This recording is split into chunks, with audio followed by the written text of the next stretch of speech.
जिसका हमें माफी नहीं मिल पाती, क्या पूरी जिंदगी उस एक गलती का पश्चाताप करने पर भी वो? नहीं, कोई ऐसी गलती नहीं जो माफ ना हो जाए, ये तो पहले भ्रम हटा दो। हमें जानबूझ के ऐसी कोई गलती करनी नहीं है, पर ऐसा कोई भी गलती नहीं है कि आपको माफी न मिले, नहीं तो हमारा जीवन ही बेकार हो जाएगा। फिर भगवत प्राप्ति कैसे हो सकती है? अगर हमसे गलती हो गई, हम उसी गलती को लेकर बैठे रहे तो हमारा जीवन ही बर्बाद हो जाएगा। हो गई गलती, उसके लिए प्रायश्चित है, उसके लिए दंड विधान है, सरकारी दंड विधान है, भागवतिक दंड विधान है, उनको स्वीकार करे, नहीं तो व्रत आदि के द्वारा उसका प्रायश्चित कर ले।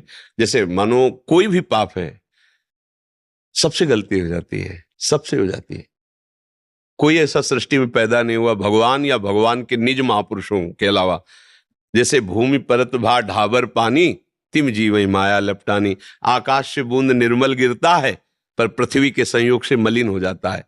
ऐसे ही इस शरीर के अभिमान में माया से युक्त होकर हमारे द्वारा गलतियां हो जाती, जो नहीं होना चाहिए। पर ऐसा नहीं कि गलती हो गई तो अब हमारी उन्नति ही नहीं हो सकती, अब हम भगवान को प्राप्त नहीं कर सकते। नहीं, भगवान के श्रीमुख के वचन है, अपिचेत सुदुराचारो भजते माम अनन्य भाग साधुरीव समंतव्या सम्यक व्यवसिता। ऐसा सु कहते हैं बड़े सुंदर ढंग से, सांगोपांग दुराचार करने वाला हो। सांगोपांग मतलब कुछ कसर नहीं रखा, सब कुछ करने वाला, घोर दुराचारी।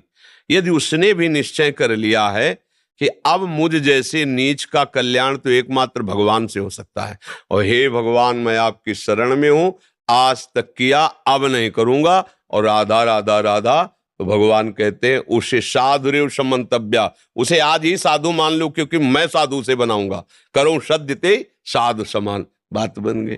इससे मुझे लगता है कोई ऐसा पाप त्रिभुवन में नहीं है जिसका प्रायश्चित न हो, जो हमारे को भगवत प्राप्ति ना होने दे। बात पक्की समझ लो। अब ये भाव लेकर आप करो तो फिर भोगोगे। हो गया है, अब नहीं करूंगा, ये रास्ता प्रारंभ हो गया भगवान का।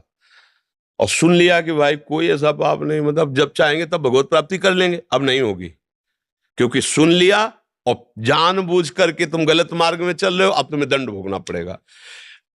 ज्ञान नहीं था, हो गई गलती, पूरी माफ, पूरी माफ। ये हमारे भगवान बड़े कृपालु हैं, बड़े दयालु हैं।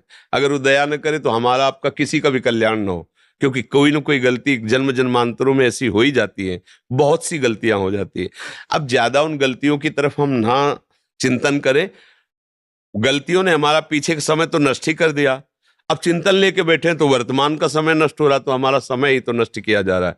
जो हुआ मिट्टी डालो, वर्तमान को सुधार लो, अब वो गलती दोबारा ना होने पावे। राधा राधा राधा, और हे प्रभु क्षमा करो, तो सबसे बड़े पिता हैं, सबसे बड़ी माता हैं, वो दुलार करके हमें क्षमा कर देंगे।